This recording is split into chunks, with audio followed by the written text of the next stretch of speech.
neurociencia para las ventas. ¿Cómo funciona la mente humana? Te voy a explicar los fundamentos de gran parte de los hallazgos de neuroventas que exponen muy bien cómo operan nuestros procesos mentales. Para contextualizar, te contaré que lo primero que descubrió nuestra empresa hace 15 años fue la funcionalidad de la teoría de los tres cerebros, formulada en 1952 por el médico o neurocientífico Paul de Maglans. Dentro de los temas que estudiamos, este investigador sorprendió en su momento al mundo de las neurociencias al proponer, entre otras cosas, que el cerebro tenía una distribución diferente a las tradicionalmente establecidas. Afirmó que en realidad había tres cerebros en uno. El fundamento de Lean fue una teoría de la evolución que propone que no venimos solamente de los monos, sino también de los reptiles, según su explicación dentro de nuestro proceso evolutivo. Hace millones de años éramos reptiles, luego pasamos a ser mamíferos primitivos y finalmente nos convertimos en humanos. La teoría de Lean es fuertemente cuestionada porque hasta el momento no es posible demostrar la existencia anatómica de los tres cerebros. Sin embargo, este hecho no la hace una teoría obsoleta, pues inclusive su continuo desarrollo ha demostrado ser muy efectivo para delimitar y explicar aspectos determinantes de nuestro comportamiento. Es un sistema que permite integrar y articular de manera contundente las causas y efectos de todo lo que pasa en nuestra vida. De este modo, dejamos de centrarnos en las estructuras que componen cada cerebro para enfatizar las funciones que le adjudicó Lean a cada uno. Siguiendo los términos usados por el neurocientífico, el cerebro más primitivo es conocido como complejo R o cerebro reptil, y es el que nos tendrá secuestrados y dominados toda la vida, porque es la base de nuestro sistema de supervivencia. De ahí la importancia y poder que tiene sobre nuestras vidas. No siente ni piensa, simplemente reacciona y actúa para superar cada situación. Es donde se encuentran los instintos, por lo que en gran parte es muy resistente al cambio. Se centra en el aquí y el ahora, por lo que no hace reflexiones ni considera pasado o futuro. Instintivo y primitivo. Este cerebro es el que se encarga de que respires, comas, te defiendas o ataques, te reproduzcas y cuides a tu tribu, por mencionar lo más básico. El que conoce sus principios y sabe cómo funcionan tiene una llave muy poderosa para entender al ser humano, así como para predecir y explicar sus reacciones, comportamientos, actitudes, necesidades y por supuesto también descubre por qué, cómo y qué compran las personas. Si uno tiende a dejarse llevar por este cerebro reptil, no significa que sea un salvaje o una mala persona. Simplemente le falta aprender a usar de manera estratégica el instinto a favor de las circunstancias. Sin embargo, lo interesante de este cerebro es que moviliza todo. Por eso la gente que se deja guiar principalmente por su cerebro reptil es mucho más dinámica, arriesgada e intrépida. No existe un gran vendedor en el mundo que no sea un reptilote, y así como hace uso de él en cada momento, debe tener la habilidad de saber activarlo en sus clientes. Volviendo a la evolución del cerebro, sabemos que encima del reptil apareció el cerebro límbico. Lo tenemos todos los mamíferos y cuenta con una particularidad: nos hace absolutamente emocionales. Con el tiempo y debido a la alimentación se creó el tercer cerebro, llamado córtex, el racional por excelencia. No somos la única especie que lo posee, pero sí en la que está más desarrollado. Muchos dicen que es el mejor regalo que Dios ha dado a los humanos porque nos vuelve reflexivos y conscientes de nuestra existencia, permitiéndonos hallar nuevas formas de pensamiento y procesamiento de información que nos alejan del plano emocional e instintivo. Cerebro córtex, cerebro límbico, cerebro reptil. El cerebro córtex procesa toda la información de manera lógica y nos hace personas más prácticas, pero también ahí se encuentran muchos de nuestros inhibidores y controladores del comportamiento. Por ejemplo, las reglas de lo que está bien y lo que está mal. Estos principios nos fueron inculcadas a través de normas sociales y de creencias personales, y en muchos casos nos llenan de ideas preconcebidas que nos impiden ser más espontáneos y felices.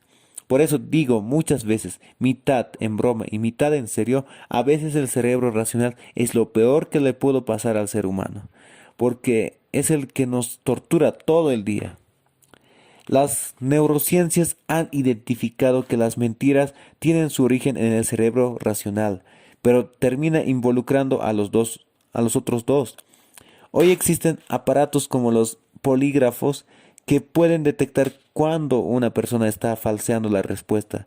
Si estás diciendo la verdad, tu corazón, respiración y otros procesos trabajan a una velocidad y frecuencia diferente de cuando estás mintiendo. Y eso puede comprobarse fácilmente.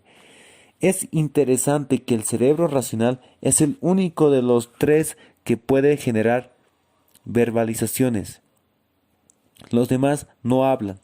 Como la principal herramienta de comunicación es el habla, a pesar de que existen otras como el lenguaje corporal y las acciones mismas, inevitablemente siempre vamos a racionalizar lo que decimos.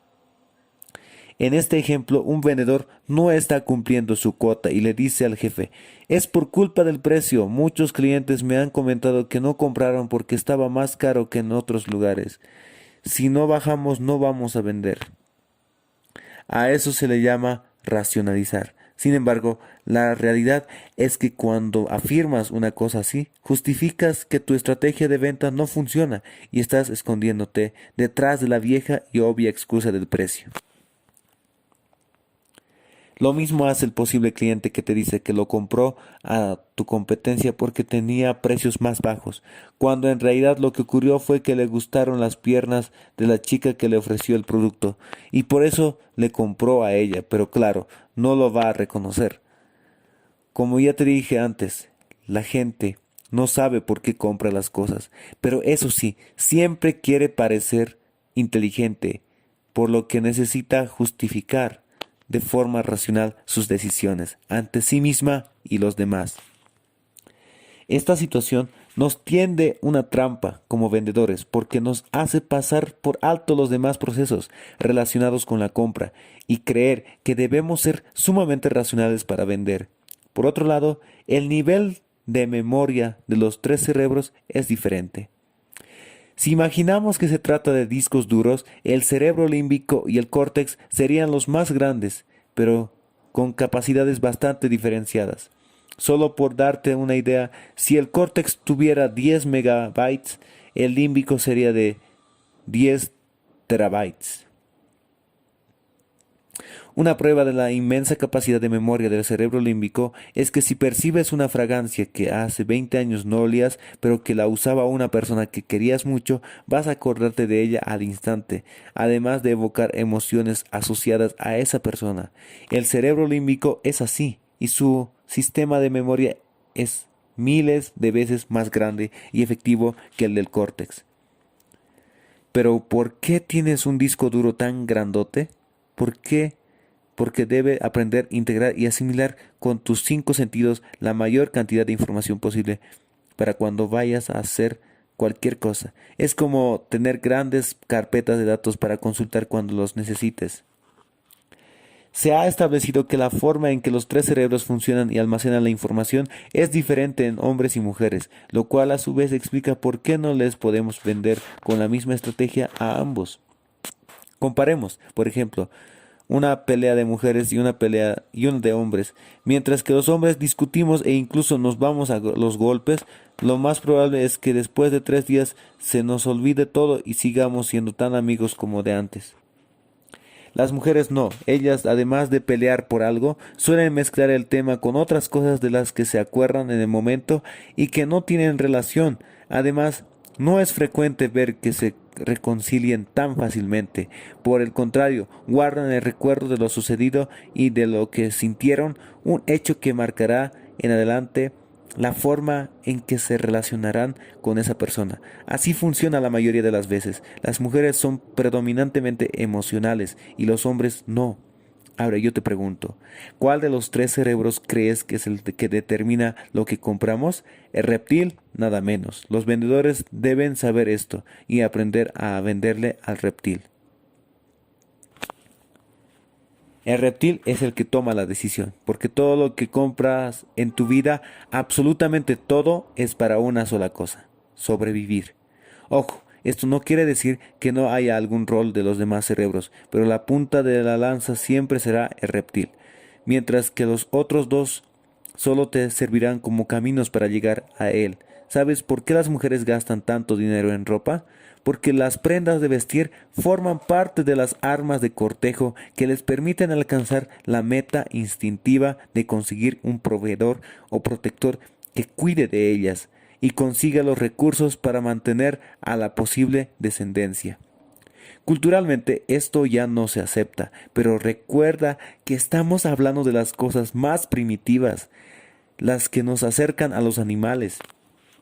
Vamos a suponer que una mujer ya consiguió a su proveedor y ya se casó, pero te preguntarás, ¿por qué gasta cada vez más dinero en ropa?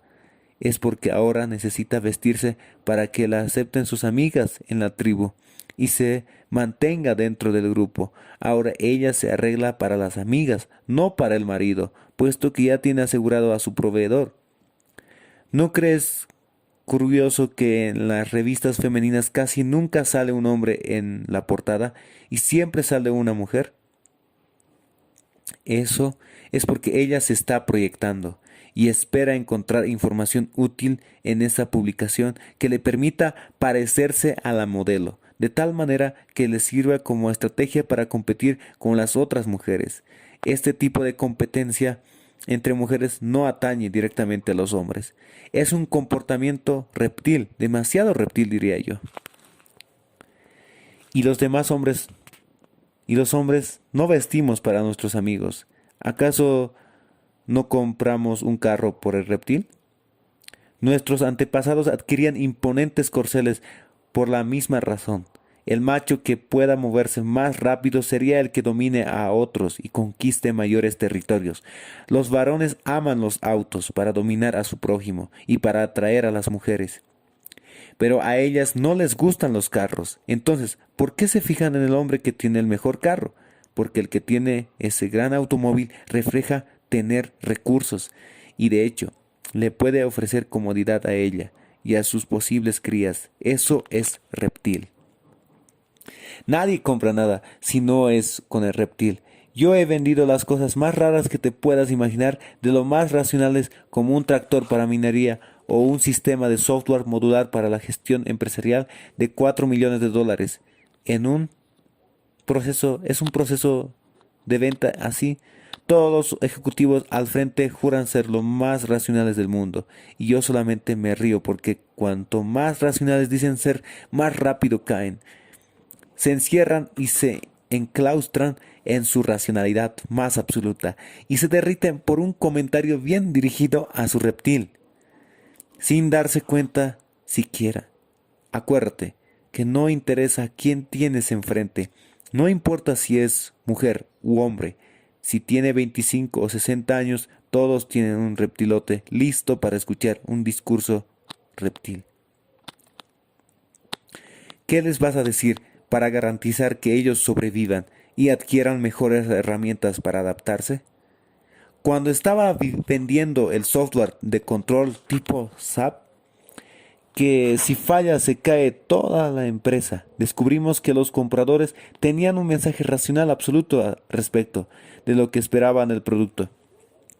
Estábamos hablando de que una venta de 4 millones de dólares, así que había todo un comité decidiendo, y por lo general en esos casos no hay mucha diferencia entre los productos que les ofrecen. Sin embargo, nosotros le apostamos a Reptil.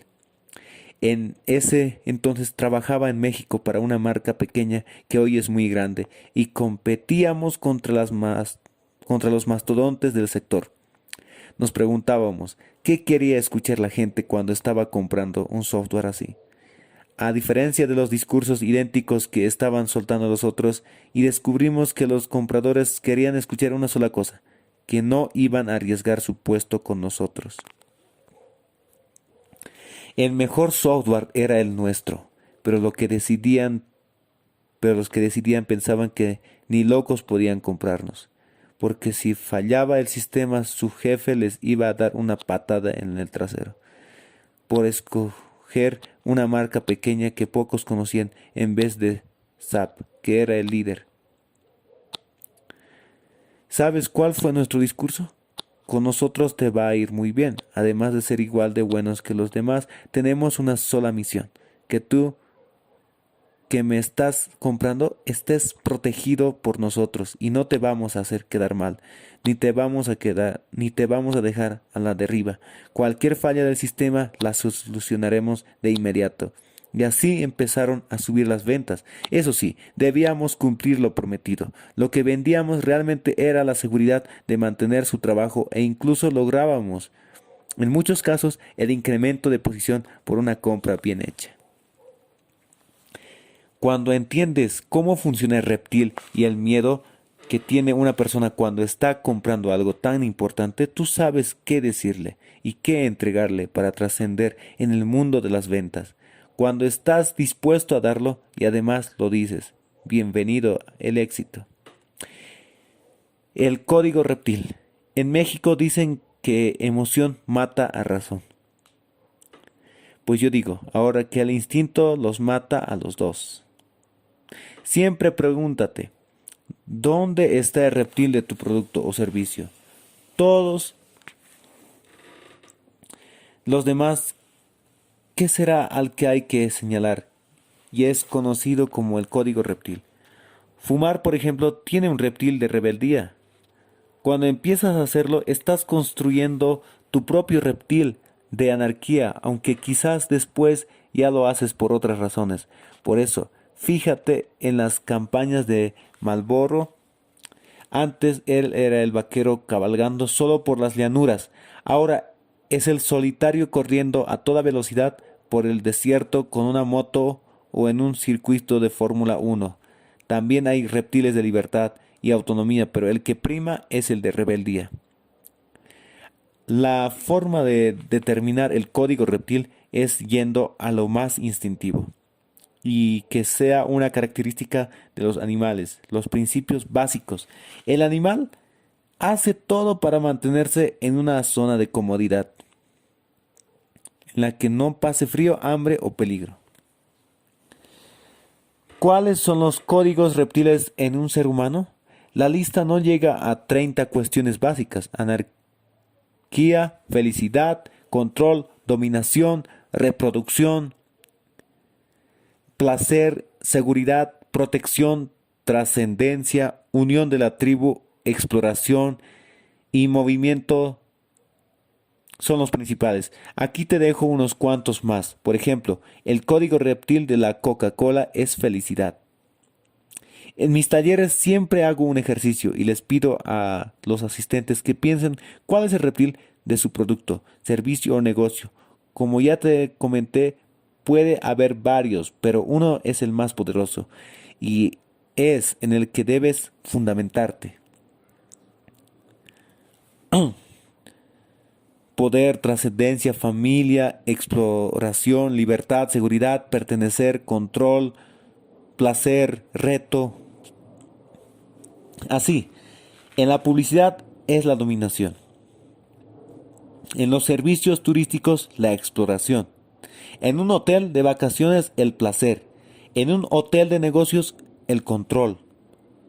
De igual manera, en los servicios de información o comunicación es la dominación. En la ropa, la protección y también la dominación. Dependiendo de qué tipo sea, en la televisión es el de explorar, sentir, vivir. En el estudio es el poder. Y en la venta de casas y departamentos, el resguardo y la unión de la tribu. En la venta de combustible, el código reptil es la libertad. En los planes de pensión, la seguridad. En el alquiler de pantallas táctiles para eventos, la exploración. En los servicios logísticos para el comercio, el control. En los préstamos a microempresas, el poder. En la lencería, la dominación. Y en el centro comercial los más comunes son la unión de la tribu y la exploración. Pero hay uno que no se usa mucho y podría ser muy poderoso, la conexión con la vida. A veces es complicado determinar el reptil. Por ejemplo, si estamos hablando de bancos buenos, la seguridad está implícita. Si trabajas en uno de ellos y quieres atraer a un cliente de la competencia, no puedes venderle seguridad porque él ya la tiene en su banco. No es algo que te va a diferenciar, pero si le vendes poder, si le dices que sus créditos se probarán más rápido o que contará con un trato preferencial en todo momento, entonces ya hay algo a tu favor. Cuando uno pide un crédito, no es por seguridad. Lo que se está buscando es hacer algo con ese dinero, por lo que debes saber hablar al reptil del poder. Entonces, siempre preocúpate por encontrar el más instintivo de todos. Capítulo 3. El proceso de decisión. Los tres escenarios emocionales. Cuando la necesidad de reptil o instintiva es cubierta, debemos continuar con la siguiente etapa, y es comprender cómo las personas toman decisiones. Es un tema fascinante. La mente normalmente necesita tres escenarios antes de optar por uno de ellos. No dos, porque es muy poco, ni cuatro, porque se confunde. Siempre debe tener tres alternativas, porque si no se las das, va a renunciar a tu ofrecimiento y saldrá a ver dónde las consigue. Lo curioso es que los tres escenarios siempre son emocionales. Tú crees que son racionales, pero por detrás de la racionalidad está la emocionalidad. Y así entre las tres alternativas emocionales el cerebro elige racionalmente una de ellas. Entonces sí, la elección es racional, pero como todas las posibilidades son emocionales, al final es un proceso emocional. Escenario emocional y escenario emocional.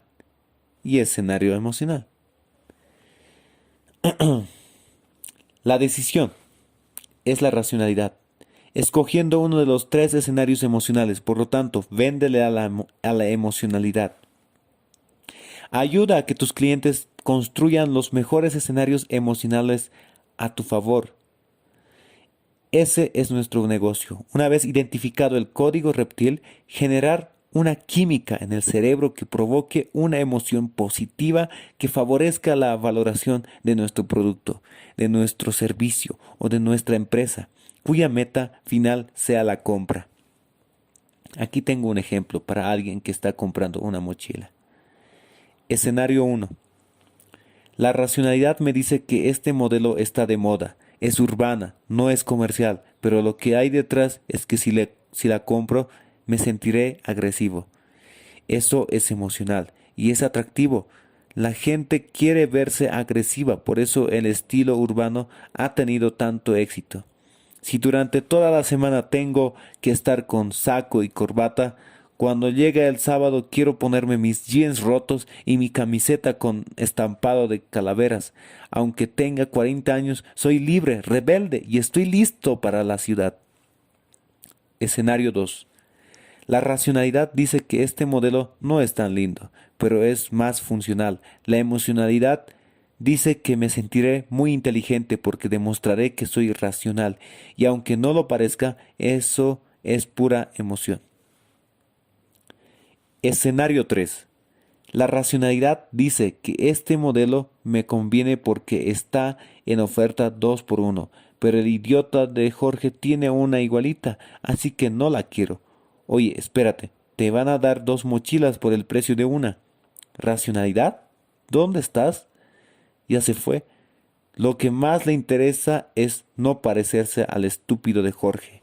Entonces, una vez construidas esas tres emocionalidades, el cerebro se decide por una de ellas, dependiendo de cada persona. En este ejemplo, nuestro comprador se decidirá por la opción 2 porque jura que es la más racional, pero en realidad es bien emocional, porque él está comprando algo funcional para sentirse inteligente, y eso es 100% emoción. Ninguno de nosotros es realmente consciente de por qué compra. Creemos saberlo, pero no es verdad. Son cosas muy inconscientes. Yo me dedico a esto desde hace 15 años y ni yo mismo lo sé a veces. Tengo un caso que es increíble y sucedió la última vez que me compré un carro costoso en mi vida. Estaba en Miami, fui a adquirir un auto y terminé con una camioneta Porsche, costosa, pero no entendía por qué la había comprado.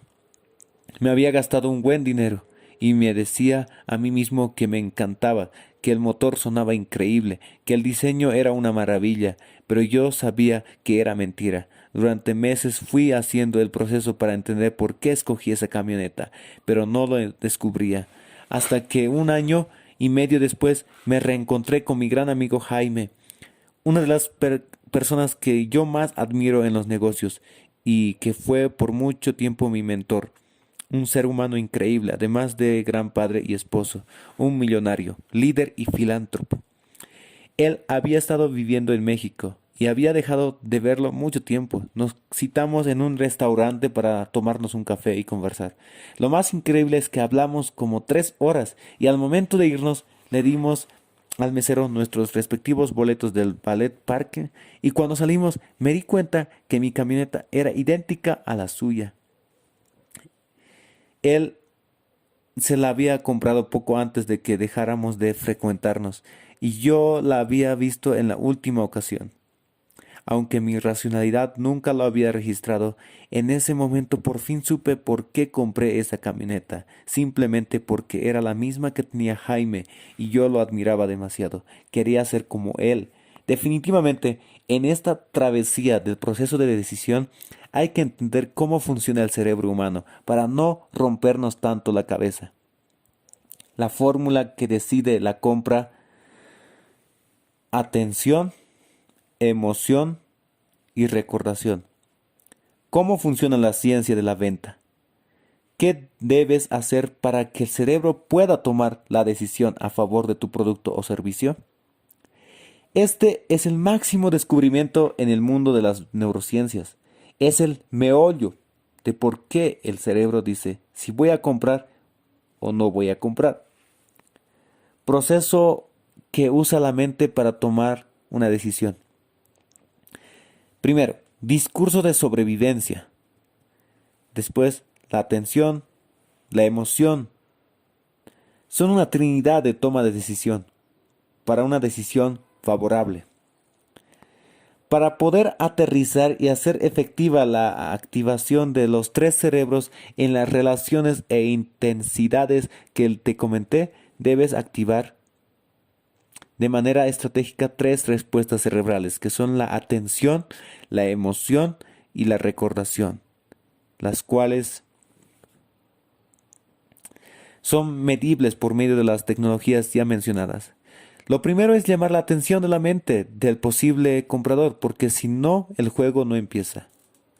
Igualito que cuando los hombres queremos conquistar a una mujer o viceversa, tenemos que lograr que la persona nos ponga atención para que comience la acción. Sí, atracción. Lo siguiente que debes conseguir es que la persona haga una asociación emocional positiva que la conecte contigo, tu producto, tu servicio o tu empresa. Hay que tener mucho cuidado porque puedes llamar la atención, pero generar una emoción negativa o ninguna. Ese es un gran problema para un vendedor. Pero hasta ahí el cerebro todavía no ha comprado. Claro, está feliz, ya tienes su atención, está enamoradísimo del producto. Sin embargo, aún no hay nada que le diga que suelte la billetera. ¿Qué falta para que la persona esté dispuesta a intercambiar su dinero por ese bien? Debemos enviar un mensaje directo y contundente a su sistema de adaptación, de tal manera que activemos la asociación de instintos con la propia historia de vida de la persona. Lo cual se logra cuando le dices cómo le va a servir ese producto o ese servicio para su supervivencia. Es que la gente muchas veces tiene una intuición que lo guía y un producto que le sirve, pero es el vendedor el que debe generar el puente que le permita relacionarlos todos dentro de la propia historia de la vida de cada cliente. Por ejemplo, pagamos miles de dólares por una inscripción en un buen colegio para nuestros hijos. Te llama la atención que tu hijo esté en esa escuela, te hace sentir exitoso y buen papá poder enviarlo allí a estudiar. Pero ahí todavía no se ha manifestado el reptil. Gracias a la recordación de instintos asociados a tu vida, te das cuenta que si tu hijo va a ese colegio, lo aceptarán en una buena universidad. Tendrán un mejor trabajo y habrás cumplido con los instintos de protección y cuidado. Pero eso no es todo. Mucho más en el fondo se activa aún más tu reptilote y te muestra una posibilidad adicional que difícilmente llegas a poner en el plano consciente de tu cerebro. Con esa educación estás haciendo una inversión para tu vejez, ya que finalmente tu hijo podrá mantenerte, alimentarte y protegerte cuando tú tengas 80 años. Aunque muchas de tus razones quedarán en el inconsciente, serán el motor para que instintivamente pagues feliz los miles de dólares de la colegiatura de tu hijo, sintiendo que es una inversión segura. Pero para eso es necesario que se hagan las asociaciones correctas. Como vendedor, deberás encontrar las estrategias para activar este sistema de recordación y asociación en cada cliente. Repito, una vez más, para que se te grabe.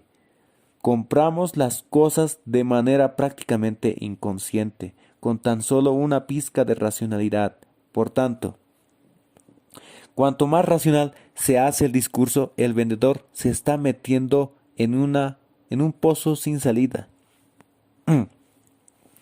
Cuando sucede, tienes que poner la reversa y desracionalizar el proceso.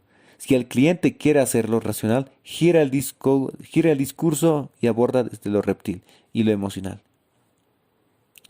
Tienes que darle las emociones para que el proceso de decisión sea más rápido.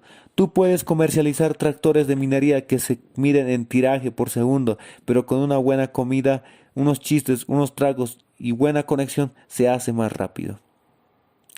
Si eso no fuera cierto, se venderían más los tractores japoneses o coreanos, que cuestan 30 o 40% menos que Caterpillar. Pero no es así. Los norteamericanos siguen siendo líderes y no es porque manejan un mejor producto y definitivamente no tienen un mejor precio. Es por la conexión emocional que establecen. Es curioso porque cuando llevas tu tractor Caterpillar a hacerle mantenimiento, te invitan a ver cómo lo lavan, como si fuera un niñito, aunque es una máquina que es más grande que un edificio. Se trepan los técnicos, quedan colgados de cuerdas y lo dejan brillando antes de meterlo al taller. Entonces tú dices, ay mi bebé, ¿cómo lo están cuidando? Y cuando hablas con el dueño de un Caterpillar, te cuenta esta experiencia.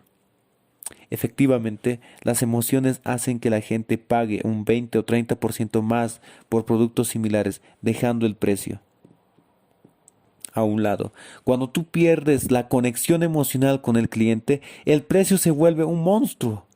Si crees que el precio es lo más importante para vender, es que no sabes manejar valores emocionales y simbólicos. Por eso, el vendedor que cree que el precio es lo más importante no sabe vender o tiene un pésimo producto.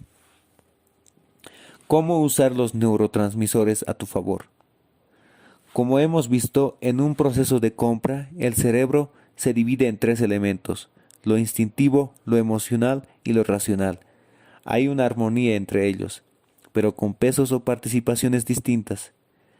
Como estos sistemas se afectan mutuamente, deben poder interactuar y lo hacen a través de unas sustancias que se llaman neurotransmisores, que son pequeños mensajeros químicos que transmiten información.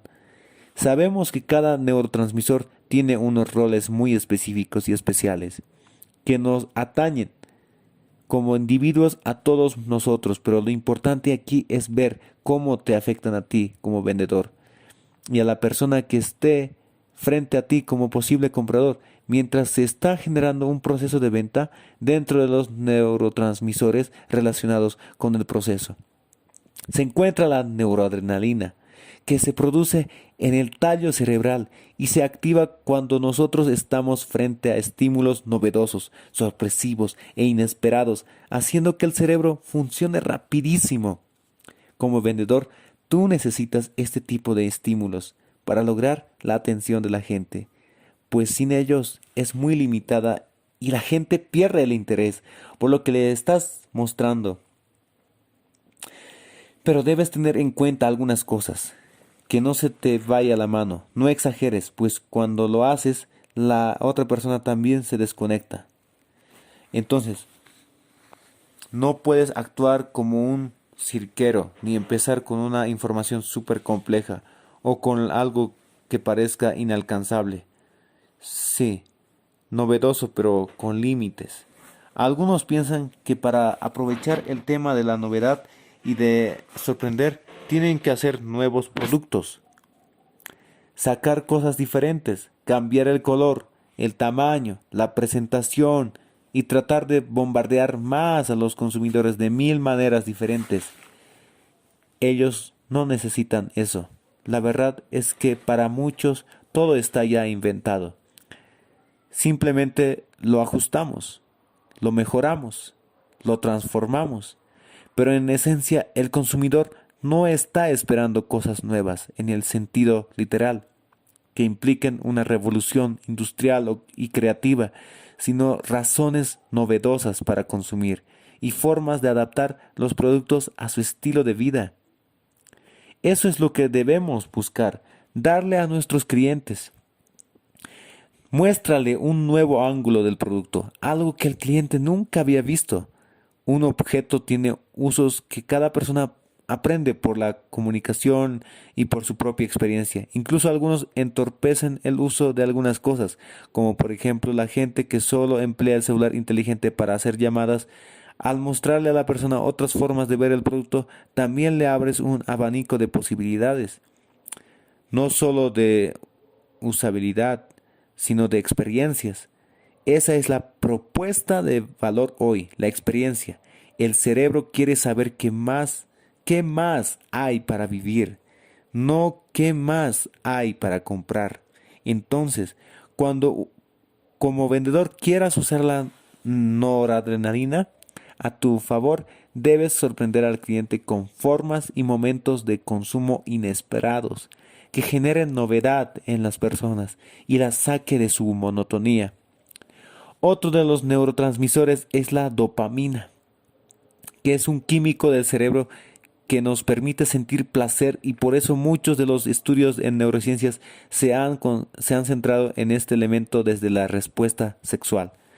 Es uno de esos incentivos súper fuertes del cerebro para querer repetir una conducta y evolucionó hacia la actividad motora en general y posteriormente a los procesos de pensamiento y decisión, entre ellos los de compra. Si yo le pregunto a un salón lleno de gente si saben que hacer deporte es beneficioso para la salud, todos responderán que sí. Pero si luego les pido que levanten la mano, los que hacen deporte no llegan ni al 25%. Eso es muy triste. Son unos cerebros que saben lo que deben hacer, pero no lo hacen. Esto nos lleva a que el cerebro humano es tan inteligente, pero al mismo tiempo tan bruto, que tiene la increíble capacidad de argumentar, contradecirse y no sospechar nada. Salimos con excusas tan locas como, no, es que estoy desmotivado y por eso no hago deporte. Pero no te vas a animar si no empiezas, ¿no? Hay otros más descarados que hasta se justifican con una lesión en la rodilla, como si no existieran ejercicios que no afectaran a esa única parte del cuerpo. Lo peor es que a todos les parece normal y aceptable. ¿Dónde quedó el argumento de salud? Nadie se acuerda. Gracias a la dopamina es que empezamos a sentir placer cuando hemos hecho alguna actividad física. Ahora, se sabe que el cerebro usa además ese mismo circuito para recompensarse cuando toma decisiones, cuando llega a una meta, cuando logra alcanzar algo que deseaba con ansias. Por eso, tienes que aprender a hacer que tu cliente libere dopamina en la negociación y en la experiencia con el producto. Le estarás estimulando uno de los centros más importantes y más agradables en materia de sensaciones. En ese sentido, lo primero que tienes que hacer es que la persona se sienta inteligente.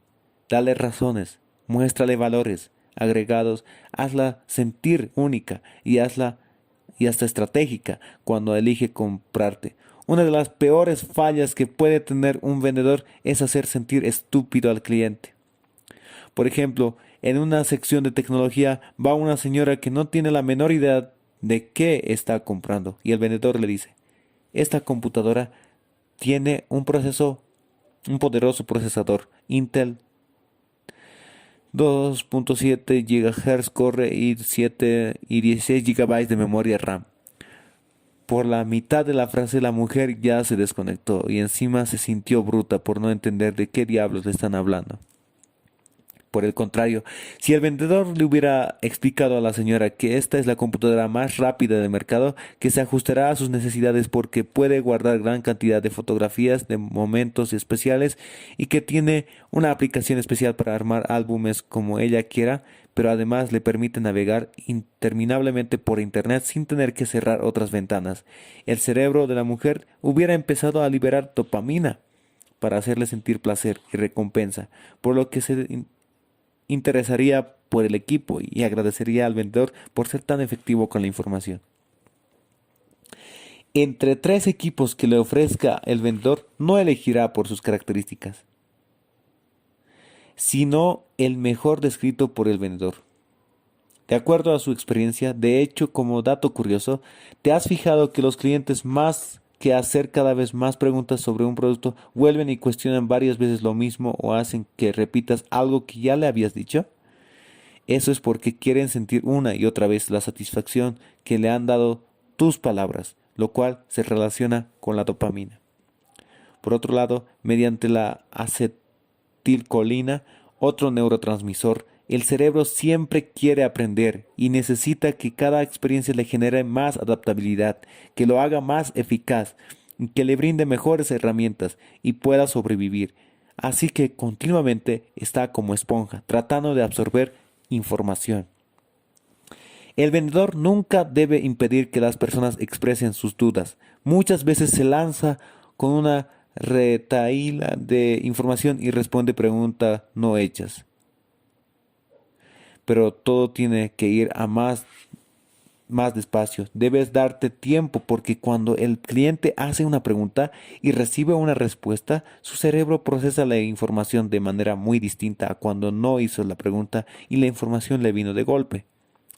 El cerebro del cliente siente que tú no le estás dando protagonismo y tampoco le estás permitiendo que vaya encadenado y asociando la información a su ritmo y bajo su esquema. Entonces, ¿qué pasa? El vendedor tiene que repetir 5 veces la misma cosa y cree que el cliente es tonto. Pero si esto te sucede es porque has perdido la sensibilidad y como ya sabes lo que generalmente preguntan las personas y lo que la marca pretende que se transmita durante la venta, corres el riesgo de convertirte en un autómata que solo redunda en los datos. El vendedor da la información en un orden y el cliente la procesa en otro diferente. Ojo con eso porque te puedes volver repetitivo y pierdes la confianza en lo que estás haciendo. Empiezas a pensar, yo ya le dije eso y me lo vuelve a preguntar. Te tambaleas creyendo que no te está prestando atención y tú mismo te alejas en el proceso. Hablemos ahora de las endorfinas. Uno de los neurotransmisores más estudiados hoy en día resulta que los circuitos que alivian el dolor de un puntapié son los mismos que se activan cuando te duele el alma. Cuando has tenido una pérdida o un fracaso de amor, las personas valoran mucho quitarse el dolor de encima. Y eso es algo que muchas veces se nos olvida como vendedores. Queremos solucionar otras historias.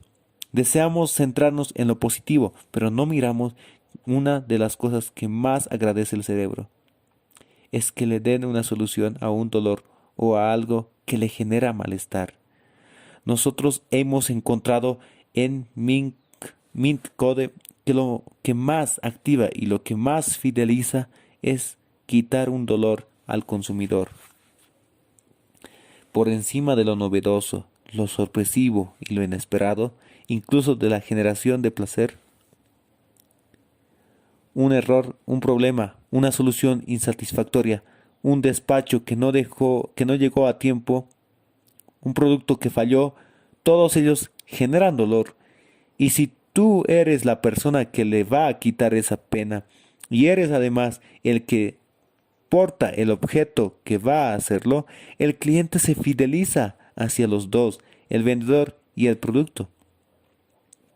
Hay vendedores afortunados que tienen el producto preciso que puede aliviar el dolor. Por ejemplo, si yo he tenido problemas con mi proveedor de telefonía celular y he hecho todo lo que ha sido posible, pero no me han dado ninguna solución, de pronto llega otro proveedor y me dice, mira, yo te respondo por eso, déjalo en mis manos, yo me encargo, yo lo soluciono, se acabó tu problema. Entonces me está quitando un dolor. Estoy sintiendo que puedo confiar en su promesa de valor y creyendo que ahora las cosas van a estar mejor. Hay más elementos, además del dolor.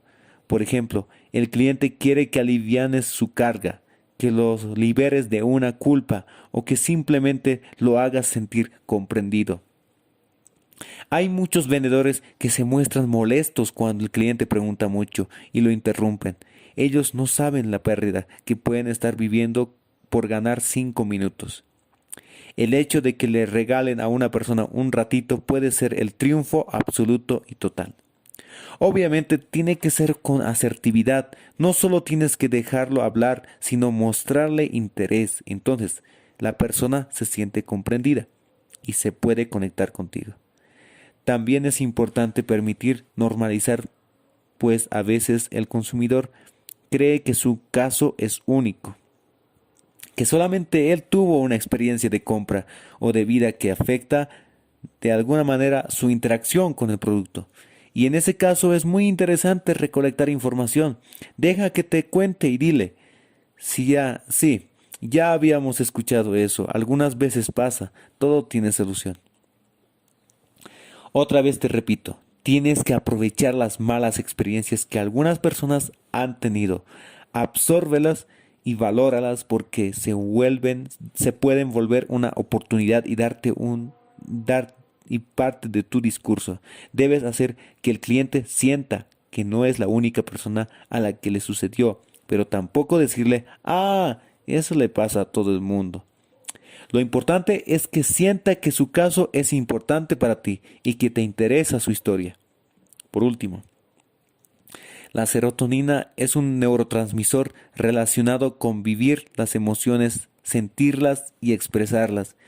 En un proceso de venta, el cerebro del comprador quiere que el vendedor le transmita sus emociones y sea sensible hacia las suyas.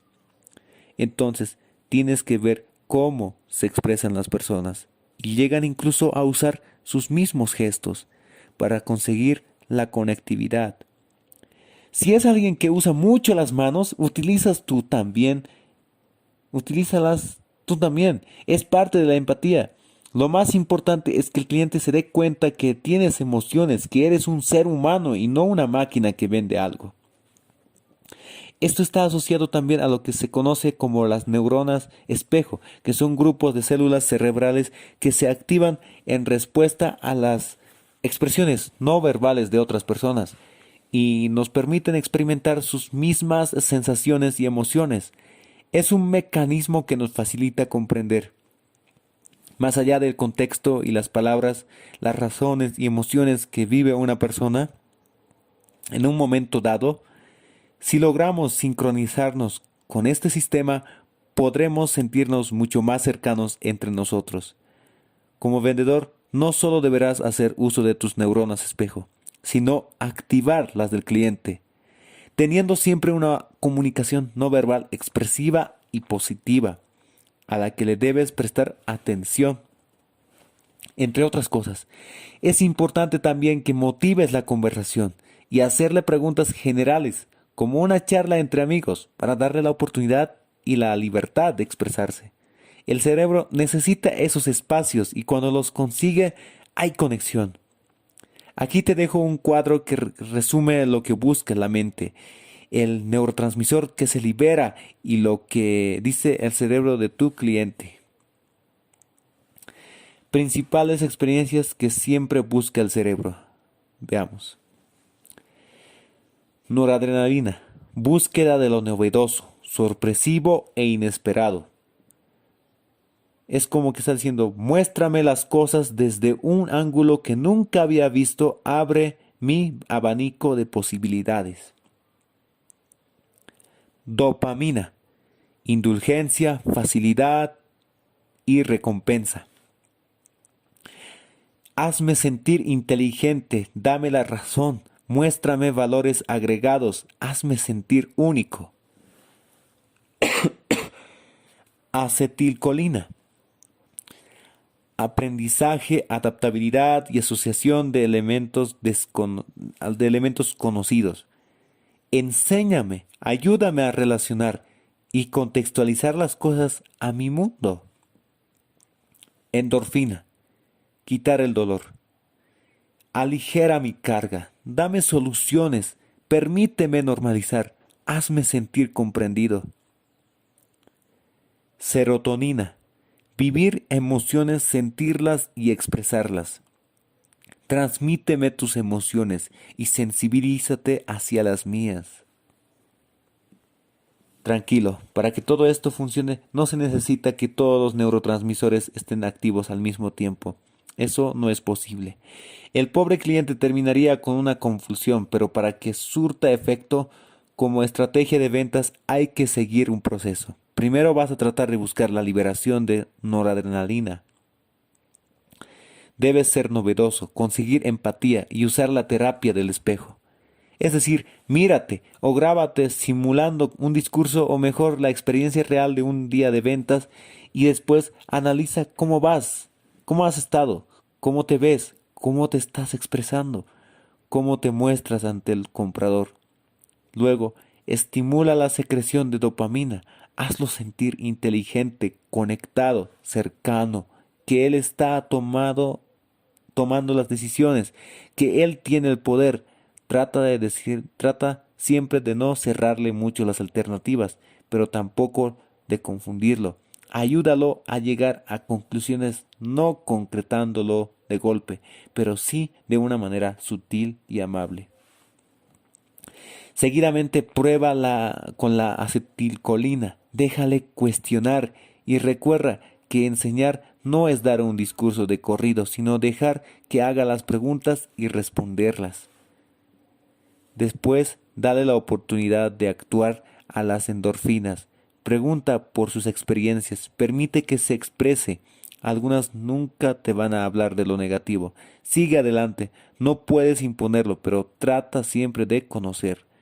Afortunadamente, muchos de los productos que vendes tienen parecidos con los de la competencia. Entonces, no es tan difícil que se abran espacios de comparación para poder hablar sobre malas experiencias y ver cómo tú las puedes neutralizar o cambiar. Y finalmente, no olvides activar la serotonina para siempre conseguir esa conectividad emocional, pero esa sí la debes manejar transversalmente durante el proceso, es decir, todo el tiempo, o si no, corres el riesgo de que se eche todo a perder. Acciones concretas en el proceso de ventas.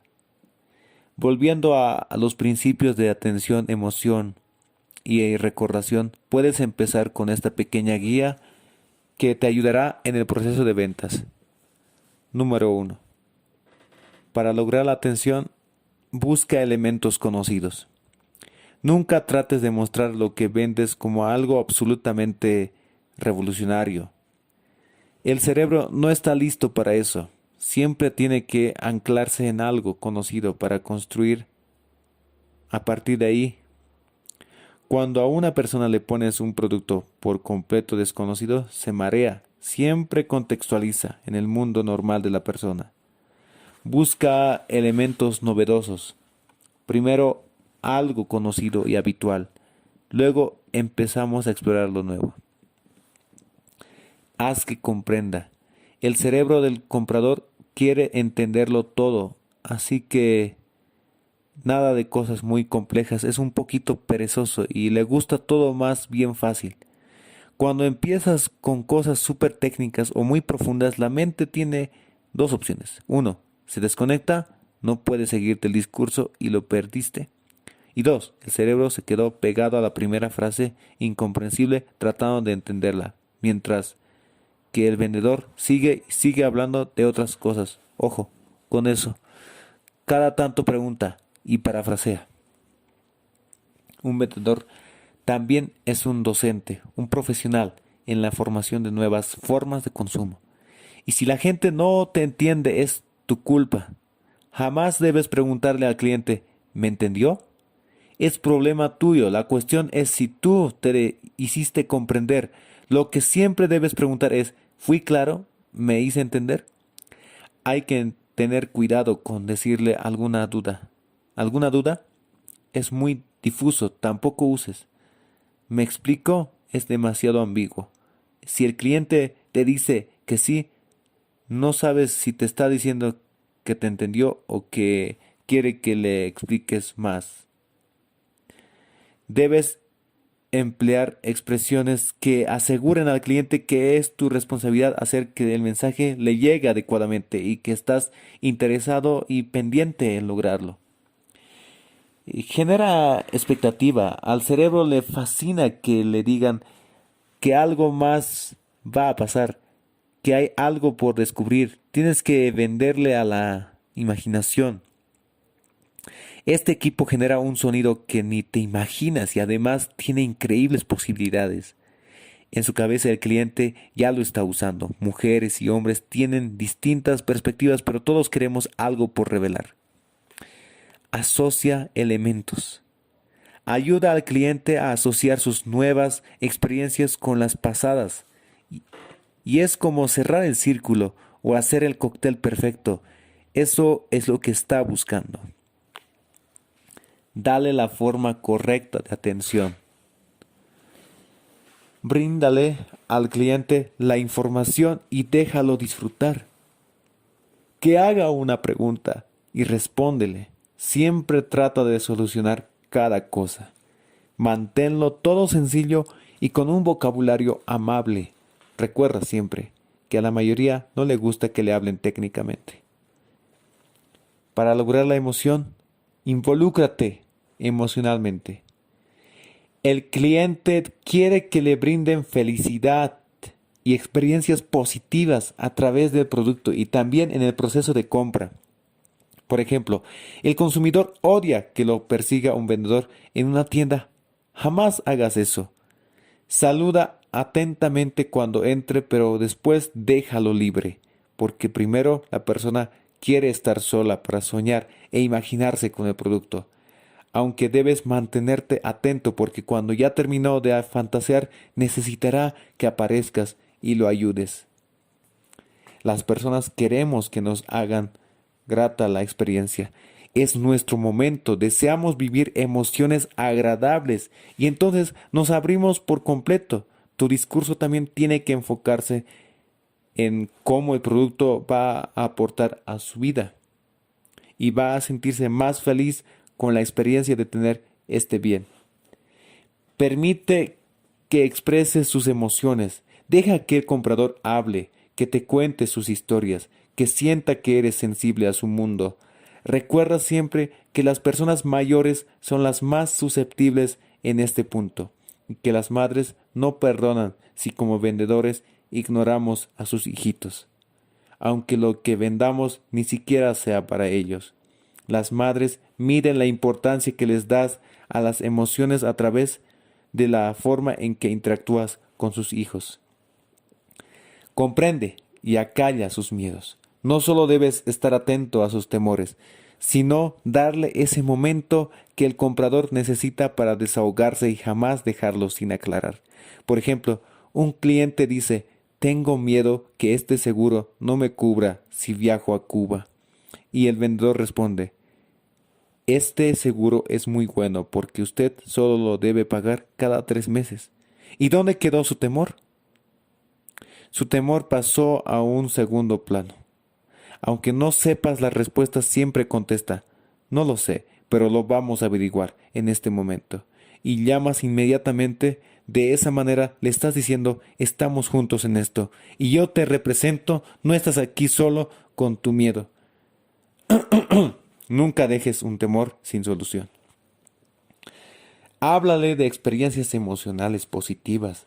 El cliente debe tener una promesa que va a vivir algo positivo, pero también puedes reconectarlo con momentos que ya vivió, como cuando haces referencia a unas vacaciones felices. Facilita la evasión y el escape.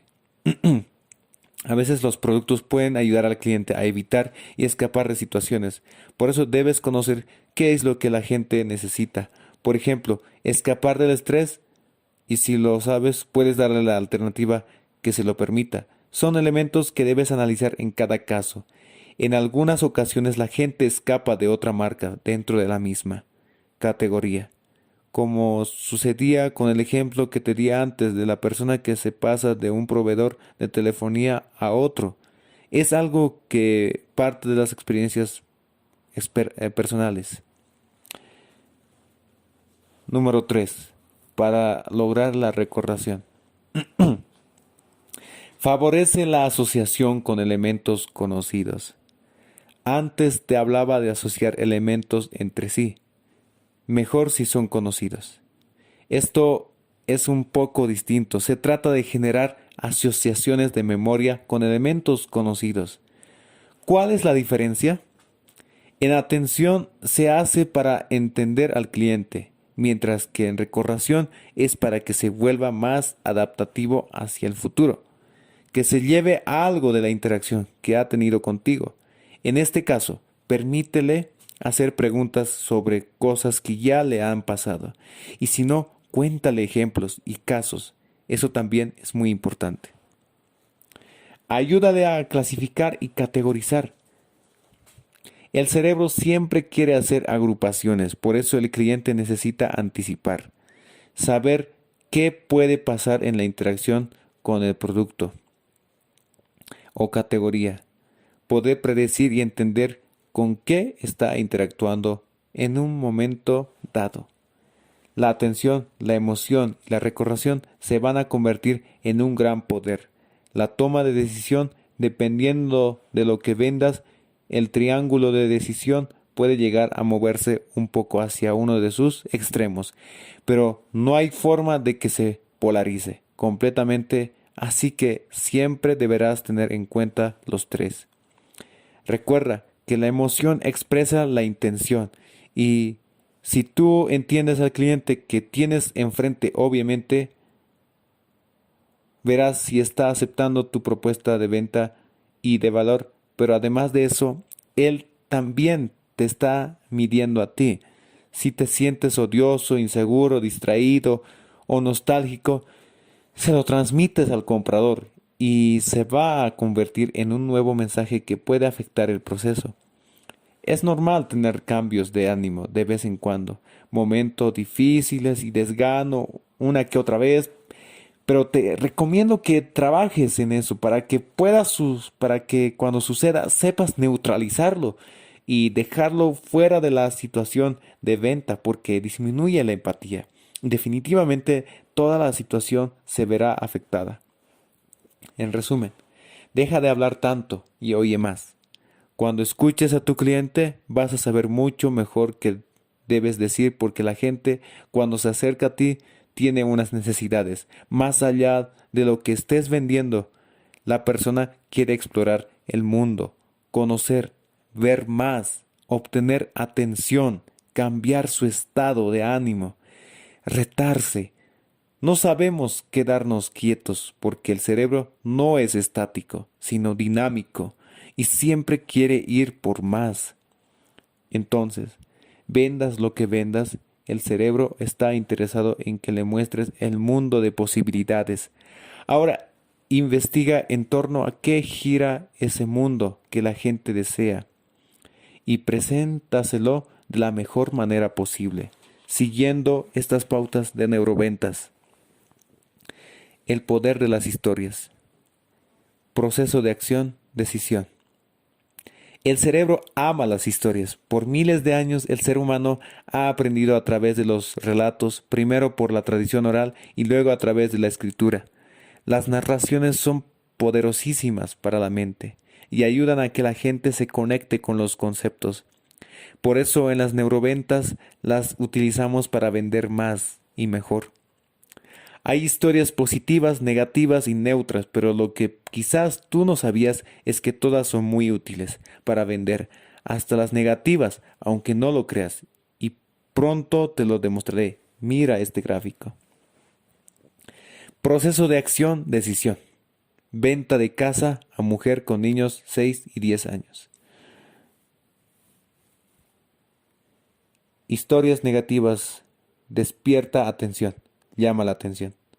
¿Sabías que más de 30 niños murieron atropellados jugando en las calles de su condominio? Historias positivas. Logra acción. Activa deseo. Vivir en un condominio seguro con ciclovías subterráneas no tiene precio. Historias neutras. Justifica acción. Refuerza razón. No importa si usted invierte acá o en otro lado, pero por favor nunca escatime en seguridad. No hay nada más efectivo que una historia negativa para llamar la atención de tu público. Tienes que contar algo muy malo, algo que hasta ayer, antes de leer este libro, pensabas que nunca debías mencionar a tus clientes si querías tener alguna oportunidad de vender. En Neuroventas tienes que decirlo, pero entendiendo que es un riesgo calculado para conseguir un objetivo. Supongamos que tú vendes espacios publicitarios en revistas.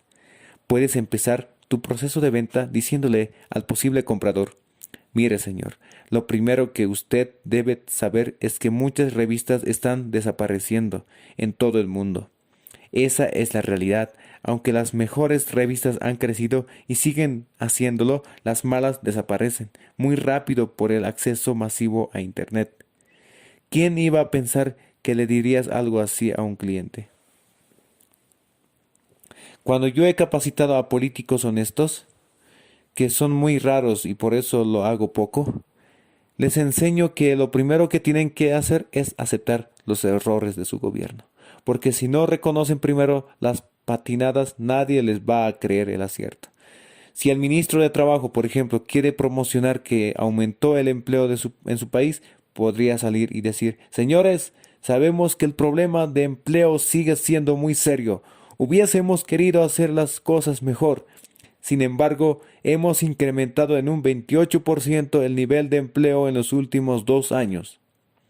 Ahí sí, la gente cree y percibe un impacto positivo. Si el tipo hubiera dicho que el empleo está mejor que nunca y este gobierno por primera vez ha conseguido el 28% de crecimiento, nadie habría creído en el logro. Mientras que las historias negativas provocan atención, las historias positivas generan acción. Si seguimos con el supuesto de que tú eres un vendedor de espacios publicitarios en revistas, tienes que decirle al comprador: ¿sabía usted que el cerebro conecta 30% más si ve su publicidad en algo impreso en papel que en Internet, no en algún medio digital? ¿O en algún medio digital?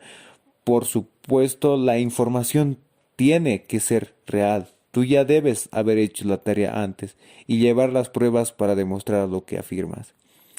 En ese momento, el posible cliente seguramente te dirá: qué buena historia. ¿Tienes el dato exacto?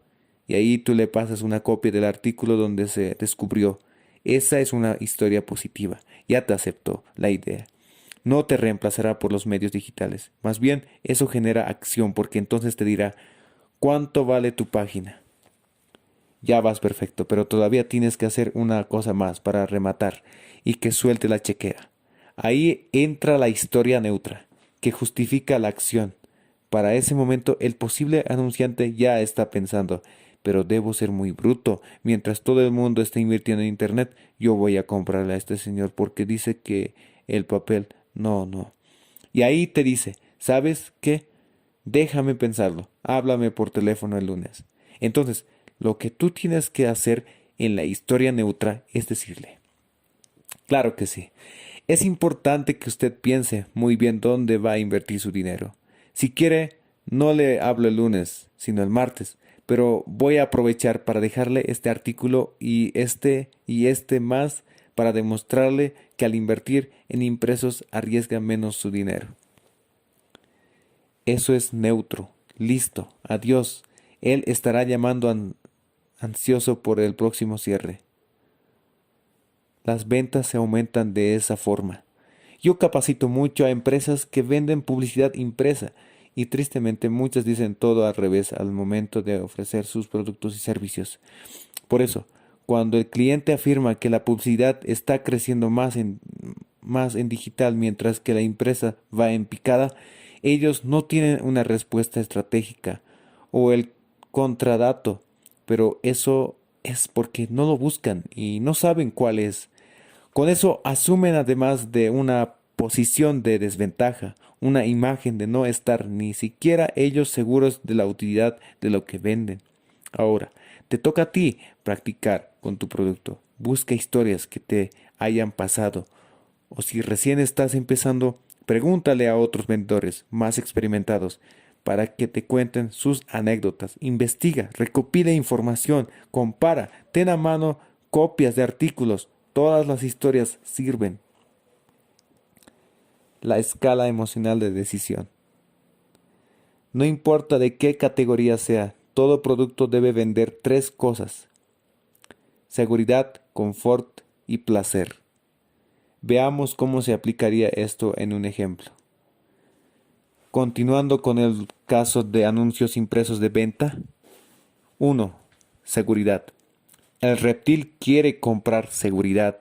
Debe saber que su dinero va a estar protegido, invirtiendo en un impreso en papel que le dará más recursos para controlar, crecer y dominar.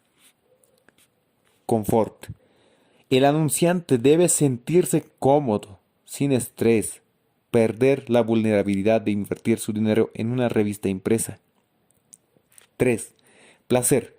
La persona termina pensando que fue un placer comprar publicidad en esta revista porque gracias a eso lo invitaron a un evento exclusivo y lo hicieron sentirse inteligente.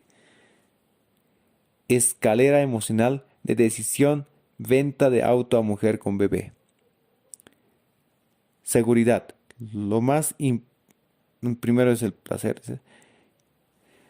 Disfrutará de salir al campo y aprovecho para decirle que este carro tiene un estéreo que suena divino y los pagos son tan bajos que hasta placer sentirá al realizarlos.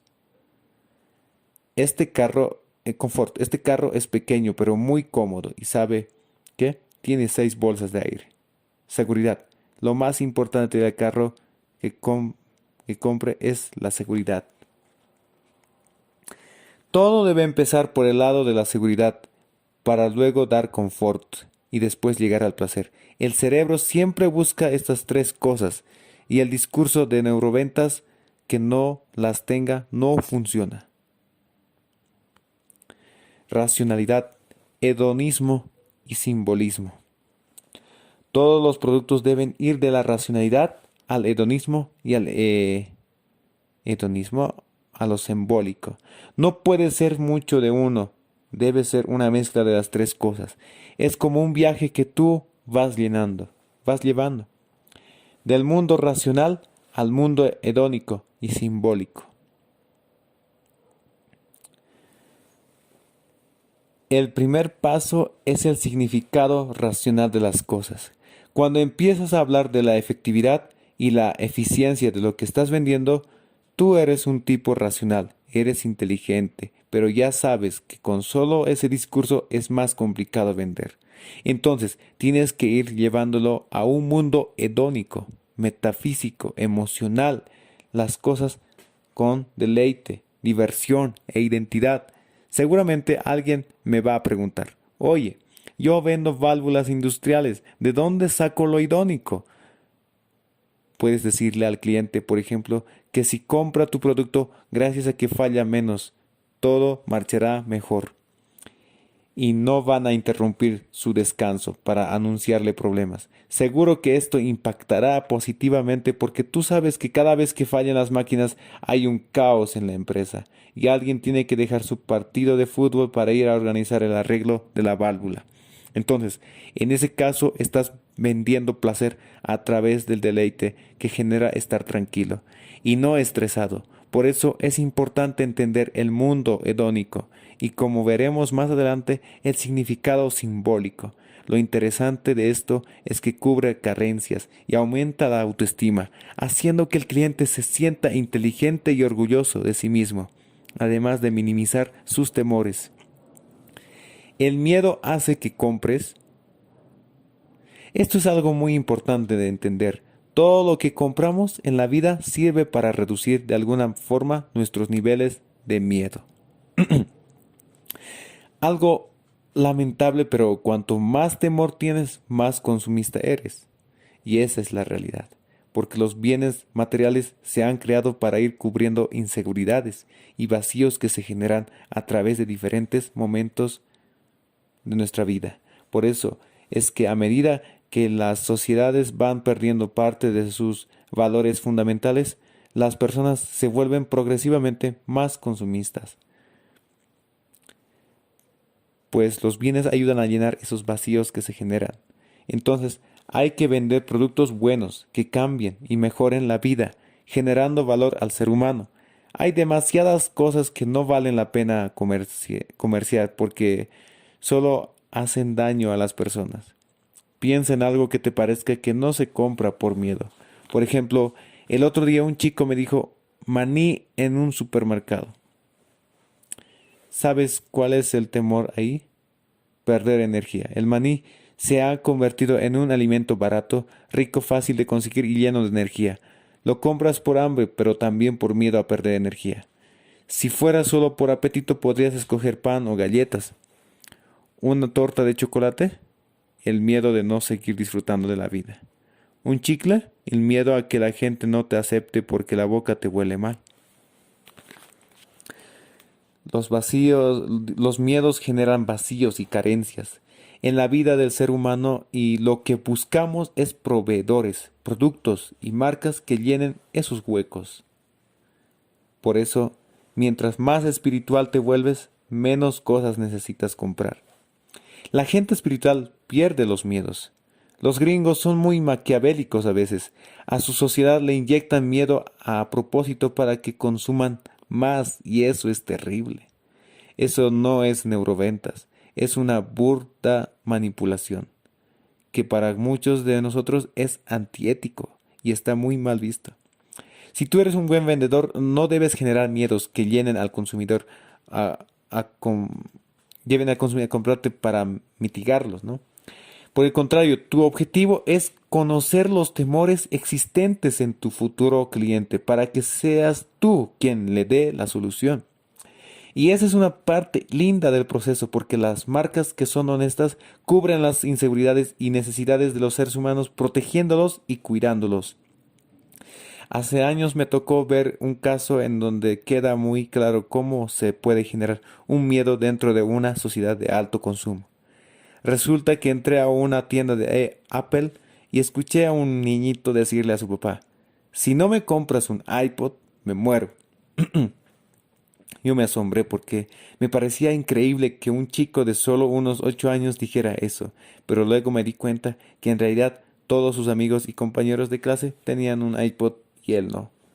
Peor aún, el papá le respondió, si ya te compré uno igual, ¿para qué quieres el original? Entonces todo quedó claro. Además del miedo a la desaprobación social por no estar a la moda, el padre alimentó el temor de su hijo y lo expuso a ser criticado por sus amigos por usar uno falso. Ya sabemos que a esa edad los niños pueden ser realmente muy crueles entre ellos. Lo importante es que siempre te hagas la pregunta, ¿cuáles son los miedos que traen consigo mis posibles clientes cuando llegan a comprar? Los temores pueden jugar a favor o en contra en todos los procesos de venta. Por eso tienes que estudiarlos y analizarlos para saber qué decir y qué hacer con el fin de minimizar esas inquietudes y conseguir buenos resultados. Mira este otro caso, en donde se logra un manejo adecuado del tema de los miedos del cliente, armonizado con otras estrategias de neuroventas. Un vendedor de espacios en televisión le dice al cliente, Te voy a ser honesto. Tú y yo sabemos que los chicos están viendo cada vez menos televisión. Es un argumento negativo que provoca tensión, pero como es honesto genera emoción positiva. Pero cuando la ven, realmente le ponen muchísima atención cuando las celebridades se vinculan con el producto. Entonces, yo te recomiendo que en vez de comprarme comerciales regulares, mejor me pagues una cantidad un poco mayor, pero hago que el chico famoso salga con tu producto y lo muestre junto a la chica más linda en el programa más exitoso. El cliente tiene miedo de gastarse $200,000 y que después no venda nada, pero le están minimizando su miedo porque le dan una forma honesta y lógica de aumentar las garantías de un buen resultado. Si no conoces los miedos de tus clientes, es muy probable que jueguen en tu contra y será uno de los principales obstáculos frente a cualquier intento de persuasión que hagas, bloqueando la decisión de compra. En cambio, si sabes cuáles son, serán la herramienta a través de la cual podrás acercarte de manera comprensiva y empática a tu consumidor. Será tu oportunidad de neutralizar malas experiencias y generar nuevas conexiones entre el comprador y la categoría. Además, te ayudará a conseguir algo que cubra su necesidad real. Ejercicio práctico. Completa la frase y descubre por qué compras. Los hombres compran carros por miedo a... Las mujeres compran ropa por miedo a...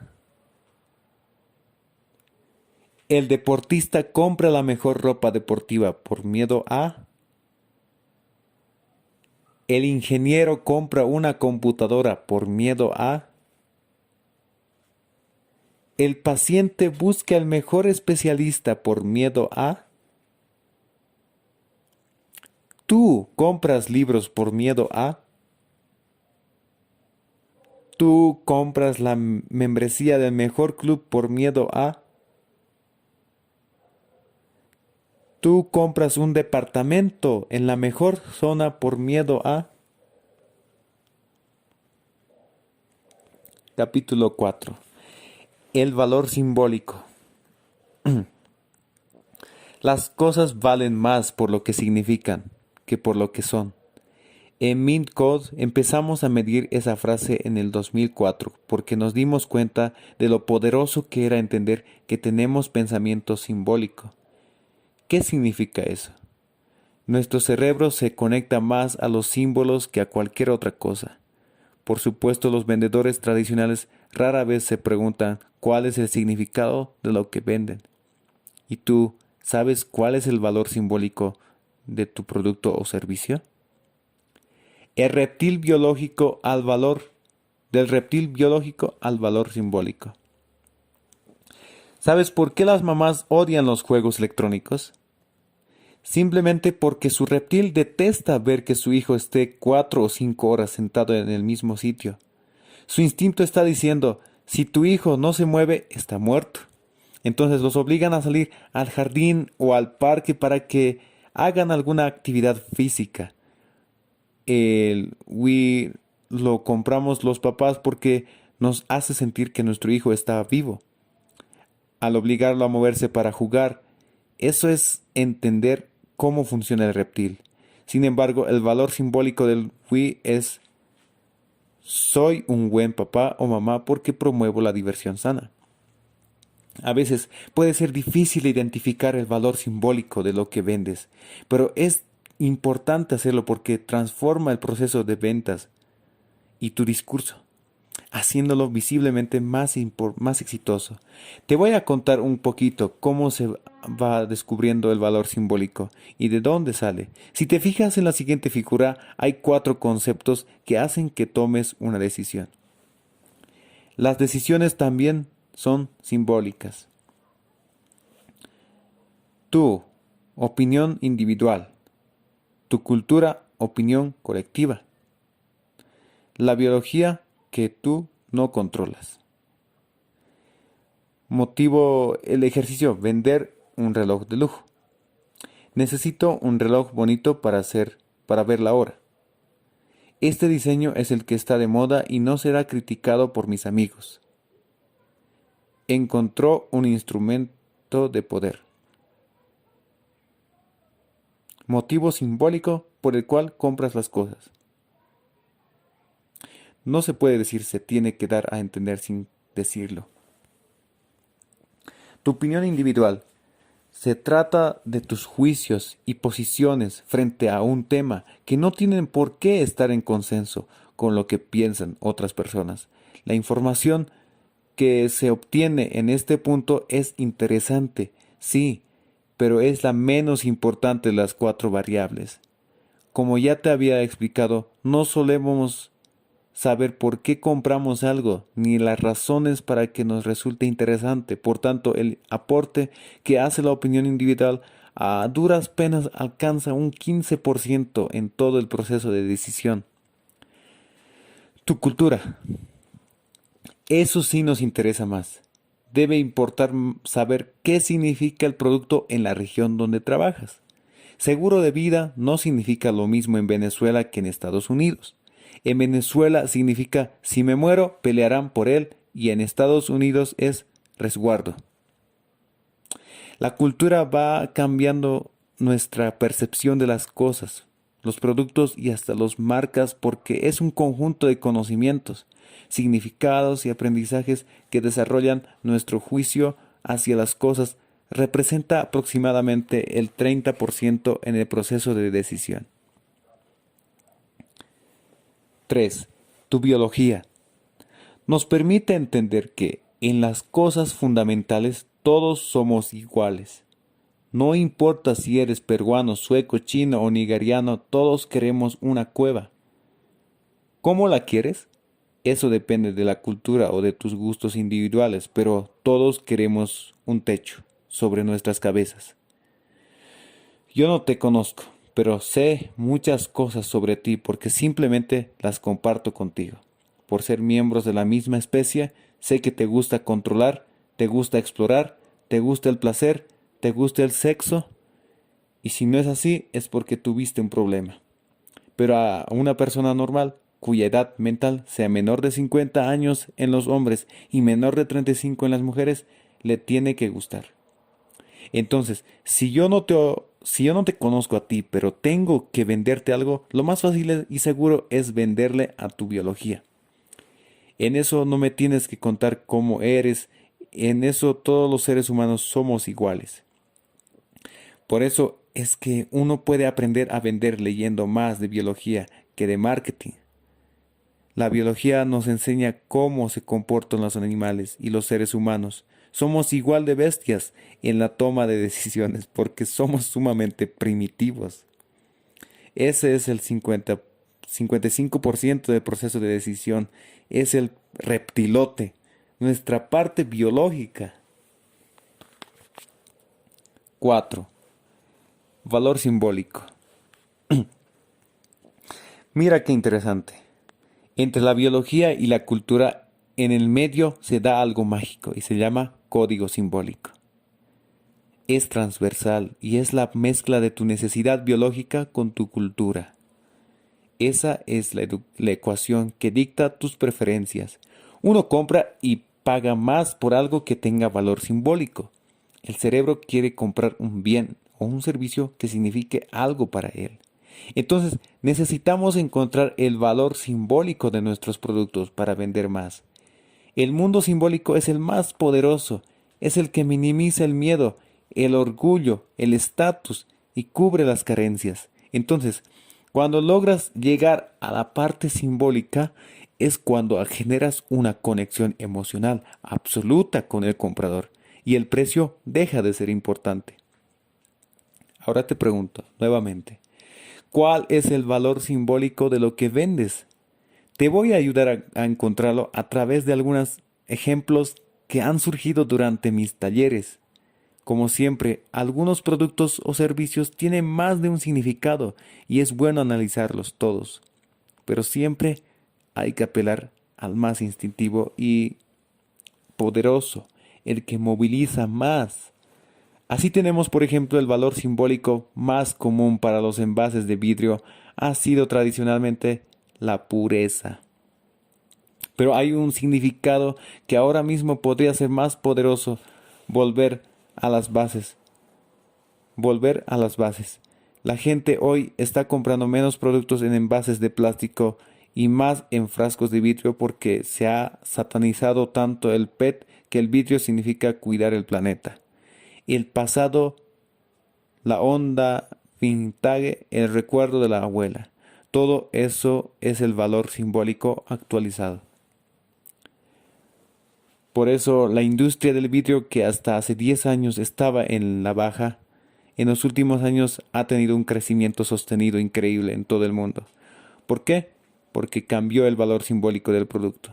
Lo simbólico es lo más poderoso, pero varía dependiendo de la cultura en la que te encuentres y en los cambios que se presenten en ella. ¿Cuál es el valor simbólico de vender 6 metros cuadrados en un cementerio? Tranquilidad. La familia se asegura un descanso eterno digno. ¿Y el código simbólico de los servicios de paquetes vacacionales? Construir memorias para la familia. El negocio es vender memorias, no viajes o vacaciones. Para que cuando estés muerto alguien diga: ay, ¿te acuerdas cuando papá nos llevó a China? Uno se apega inconscientemente al valor simbólico, siempre nos persuade. Yo te estoy mostrando modelos, ojo, no te estoy dando recetas. Por ejemplo, ¿cuál es el valor simbólico de las joyas? ¿Por qué crees que los diamantes vuelven locas a las mujeres? Fíjate esto bien interesante. Esto es bien interesante. Si eres mujer, las joyas te sirven para sobrevivir. Y ese es su principal valor simbólico. Si tu proveedor te dejó y se fue con otra, lo único que te queda de forma inmediata son las joyas. Tan sencillo como eso. Las alhajas son de la mujer, todo el resto es debatible. ¿Y sabes por qué los hombres regalan las joyas a las mujeres? Eso no es menos interesante, porque son unos miedosos y así anuncian a los demás: esta mujer es mía y no lo toques, no la toques. Ese es el principio simbólico de un anillo de compromiso: reservar a tu mujer. Te voy a contar una historia que entiendas mejor el valor simbólico de las joyas y de paso el significado del anillo de compromiso, que es mucho más importante que su valor real. Resulta que un amigo se iba a casar y no tenía que comprar el dichoso anillo. Y sí, tenía que comprar el dichoso anillo de compromiso. No podía ir a ningún otro lugar más que a Tiffany, pues sabía cuáles eran las expectativas de su prometida. Para que tengas una idea, el anillo de compromiso más barato en la tienda Tiffany cuesta $10,000, por lo que obviamente muy poca gente puede comprarlo. La vendedora le sugería que lo mejor sería que comprara uno de $20,000. Yo le aconsejé que no comprara nada en ese momento y que saliéramos de la tienda. Lo primero que hicimos después fue investigar sobre el tema y descubrimos que hay un mercado impresionante de joyas Tiffany de segunda mano donde se ofrecen todos los anillos de las mujeres que se divorciaron o las que no llegaron a casarse. El mismo modelo de joya que de repente ni lo han llegado a usar cuesta la mitad. Pero es complicado comprar un anillo de compromiso usado. Te meterás en problemas con tu prometida. Luego buscamos otras marcas y otras joyerías. Sorprendentemente te vendían el mismo modelo hasta con una mejor piedra y costaba la mitad, pero claro, no te lo ponían en la clásica caja azul Tiffany, cuyo nombre y concepto de empaque están incluso registrados. Llegamos a concluir que una joya Tiffany está descomoditizada únicamente porque está metida en una caja turquesa y cuando la mujer la ve empieza a temblar literalmente. Entonces hay que pagar $5,000 para que ella se emocione al ver la caja turquesa. que por cierto es la caja más cara del mundo. Y si luego su matrimonio fracasa, ella probablemente lo venderá para sobrevivir. ¿Sabes qué pasa cuando los millonarios se divorcian? Lo primero que desaparece del mapa son las joyas. Y estamos hablando de gente que puede tener más de $1 millón en alhajas en la caja de seguridad de un banco. Entonces, la primera demanda en el juicio de divorcio es del esposo, diciéndole a la esposa que le devuelva el oro y las piedras preciosas de la familia. Las mujeres después de los 35 años empiezan a desear más y más joyas. Yo hice este estudio con chicas menores de 30 años y no les interesaban. Una muchacha de 25 años se puede comprar bisutería y no pasa nada. Son accesorios para verse más bonita, pero tú le regalas a una esposa de 48 años un diamante y se derrite porque sabe inconscientemente que es un instrumento de supervivencia para cuando el proveedor se muera o se vaya. Lo mismo pasa con los hombres y los relojes finos. Primero apelan a la racionalidad, la opinión individual y se dicen que necesitan un reloj bonito para ver la hora, y después de varios modelos piensan que tienen que escoger uno que esté de moda y pueda ser admirado por sus amigos. Entonces el proceso ya se está volviendo emocional y cultural. Luego ven el Rolex y no hay más vueltas que darle. Han encontrado un instrumento de poder que además pueden vender si le va mal en los negocios. Entonces, los hombres no compramos un simple reloj, compramos un instrumento de admiración, de dominación y de supervivencia. Cambiando de sector, el valor simbólico de las revistas hoy en día es que son especializadas.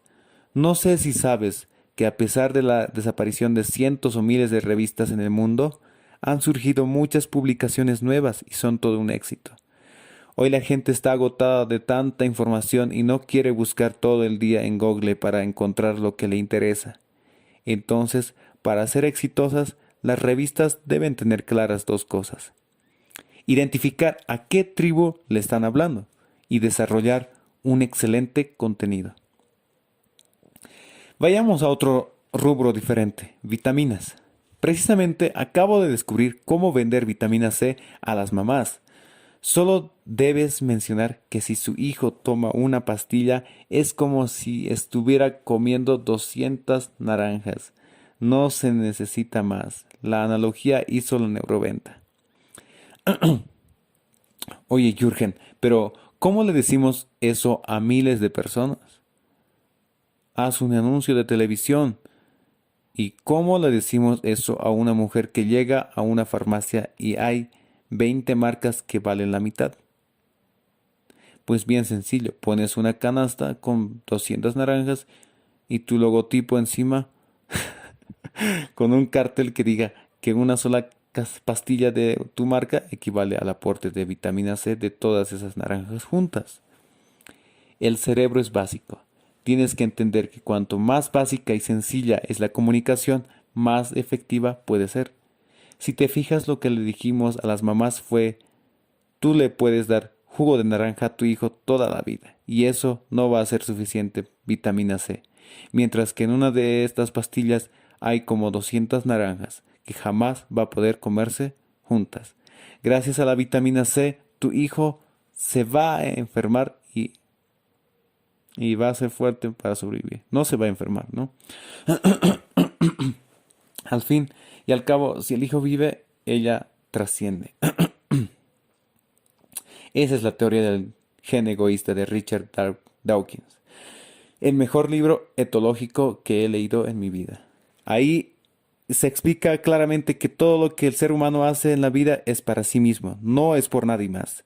Y si tú dices que no, que trabajas y vives por tus hijos y por ellos darías la vida, la respuesta etológica es que no es cierto, que tú le das todo a tus hijos porque inconscientemente sabes que cuando tengas 80 años necesitas a alguien que te lleve de comer, que te cuide y te proteja.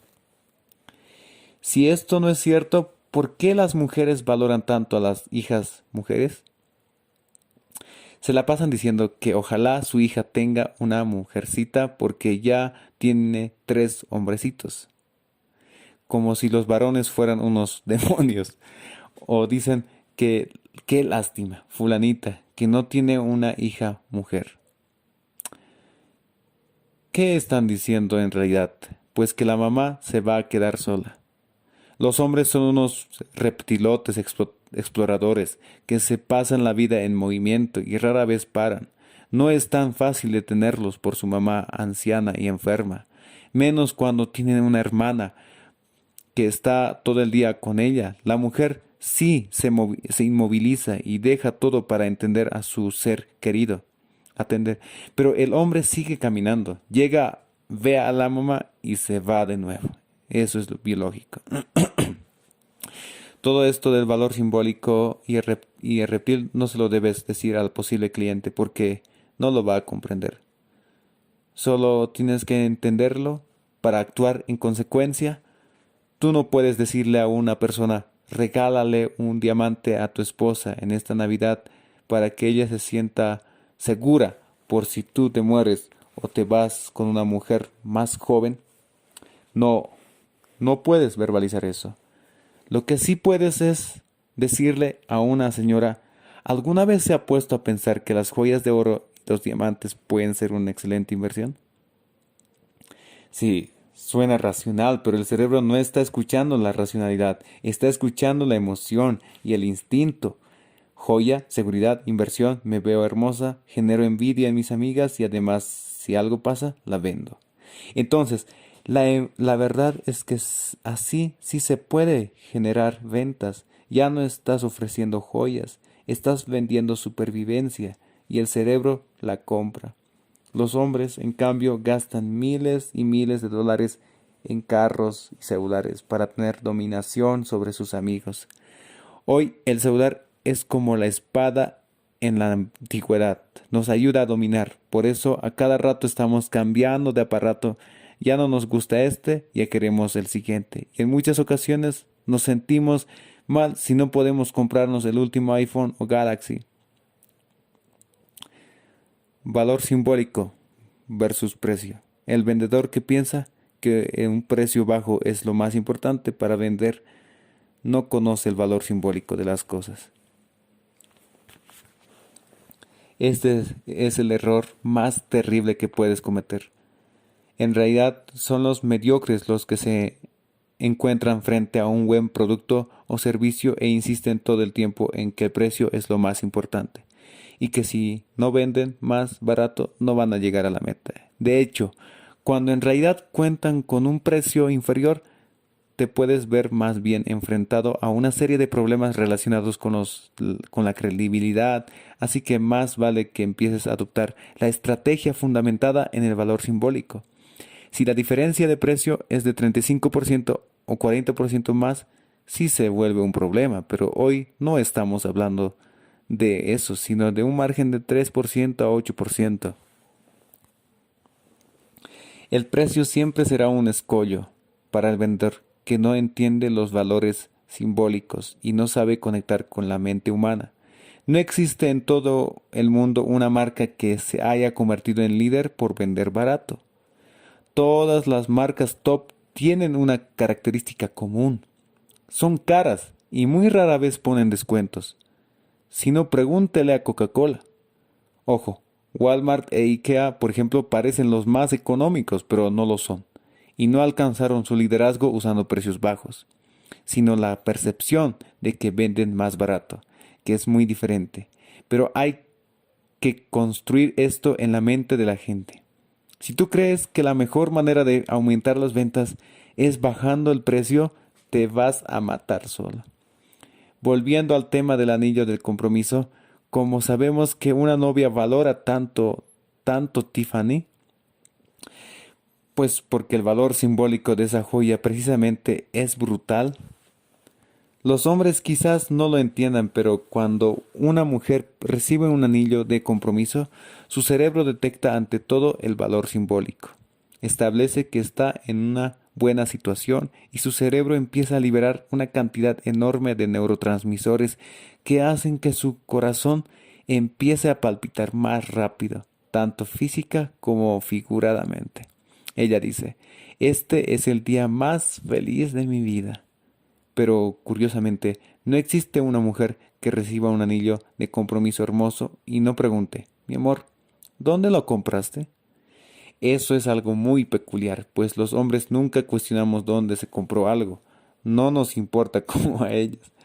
Pero las mujeres tienen que saber más, poseen este sistema límbico gigante que deben alimentar, y ellas quieren saber dónde han comprado este anillo. Son curiosas de nacimiento, y este tipo,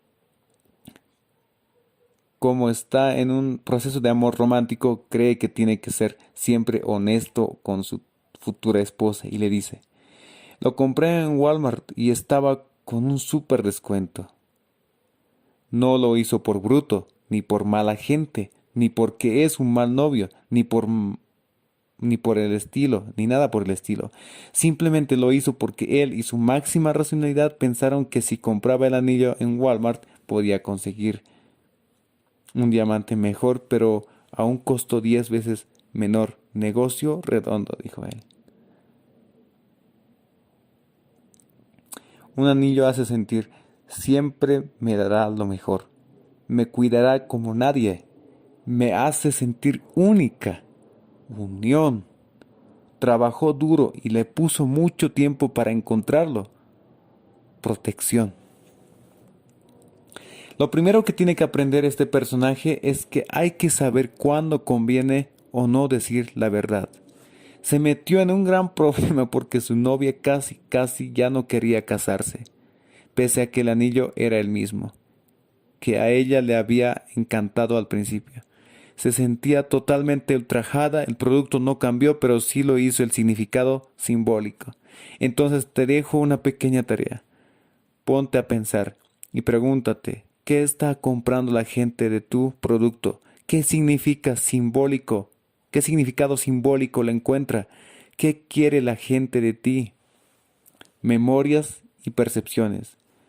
Cuando uno se mete al mundo de las neurociencias, se da cuenta que no existe lo bueno y lo malo por sí mismo. Solo es la conclusión de tus memorias y percepciones creadas. Simplemente hay diferentes memorias que clasifican la información de distintas maneras, y entre ellas en categorías de lo bueno y lo malo. Para pocas mujeres, un hombre bajito, gordito, bailarín y borrachín puede ser un príncipe, y para otras un demonio. Hay que preguntarse ¿por qué? Y descubrirlo. Sencillamente requiere de una exploración a través de sus bancos de memoria. Para el caso de las mujeres que ven a este hombre como un príncipe, podríamos encontrar que su papá era bajito, gordito, bailarín y borrachín. Pero ella lo quería mucho y por tanto cree que esas son las características de su príncipe. En cambio, si otra estuvo casada con un bajito, gordito, bailarín y borrachín que le maltrató y le metió los cuernos, entonces para ella un tipo así es el demonio. Por eso, no existe ni bueno ni malo, y esto hay que entenderlo porque en el mundo de las ventas, cuando quieres comerciar algo y de repente te empiezan a decir, pero yo he escuchado que no es tan buen producto, tú tienes que preguntar dónde lo escuchó y qué le dijeron. Exactamente. Gracias a las neuroventas ustedes pueden voltear la situación. Pero ojo, no se puede hacer milagros. Si la situación es muy seria, si el problema es que la impronta y el recuerdo generan una emoción demasiado negativa, porque de hecho hubo una experiencia completamente nefasta, olvídalo. Mejor dedícate a vender otra cosa, porque ese producto en definitiva va a ser un fracaso. En todos los que ya han vivido estas experiencias y han hecho estas asociaciones. ¿Cómo modificar una percepción creada? Dependiendo de la profundidad de la emoción provocada y las características de la experiencia del pasado, modificar una percepción puede ser muy fácil o muy difícil. Te voy a poner un ejemplo de una estrategia sumamente básica y rudimentaria, pero muy poderosa para cambiar las percepciones de nuestros consumidores, dependiendo de la situación. Este es un caso real en el cual yo tenía el reto de aumentar las ventas en la marca de bicicletas Trek. Los números iban en bajada porque todo el mundo decía que las mejores eran de Special, pero me metí a estudiar la industria y llegué a concluir de que no eran mejores, ambas son iguales. Me pregunté por qué la gente percibía de que la bicicleta Special era mejor que la Trek y descubrí que la idea era que todos los ganadores de los campeonatos, el Tour de Francia y otras competencias oficiales usaban bicicletas Special. Percepciones son realidades en el mundo de las ventas. Si eso es lo que el público cree, tienes que entender que para ellos es la verdad. Sin embargo, no era tan cierto. Special patrocinaba a pocos campeones de ciclismo en el mundo, pero existía una diferencia. Esta marca ganaba uno y cacarreaba tres. Trek ganaba tres y cacarreaba uno. Así se generó la percepción que los grandes corredores de bicicleta fueran de montaña o de ruta usaban Specials y eso nos había tirado las ventas de Trek al piso. Como no teníamos mucho dinero para reactivarlas con una gran campaña publicitaria, se me ocurrió un truco viejo, pero efectivo. Mandé a comprar 4 pizarras de corcho, las pegamos en una pared de la tienda y les dije a los vendedores que de ahí en adelante, con toda negativa que escucharan acerca de la marca Trek, se iban a encargar de encontrar un artículo en una revista especializada, en un periódico o en internet. Lo iban a imprimir y luego a pegar en ese pizarrón de corcho. Después, cuando lo terminamos de armar, le dije a cada vendedor, siempre que alguien entre a la tienda y te diga algo malo de Trek, tú vas a sacar el impreso, se lo pones en la mano, haces que lo vea y luego vas a sacarle una copia y se la regalas para que la lea con tranquilidad en su casa. Así, uno por uno, íbamos a cambiar la percepción negativa de nuestro producto. Este famoso corchito de objeciones se convirtió en una estrategia y una herramienta de neuroventas que ha cambiado la realidad de muchas tiendas y empresas. Por ejemplo, supe el caso de la dueña de un salón de belleza que quería vender más tintes para pelo, pues en ese momento las clientes acudían solo para hacerse cortes de cabello. Se hizo un corcho para el tinte, con las novedades y todo lo que pueda interesar a una mujer. Las señoras llegaban, se acercaban al pizarrón a ver lo que estaba de moda y terminaban diciendo que querían que les pintaran el cabello. Igual que el artículo al final, tuvieron un 35% de aumento en las ventas. De igual manera, esta estrategia se usó en automóviles y hubo un 25% de aumento en las ventas de un modelo rezagado. En librerías, 21% de incremento en la venta de textos especializados. Y en bicicletas subieron un 12% las ventas generales de todas las tiendas de la marca. Eso es mucho dinero y se gastaron menos de $200 en hacer el corcho de objeciones.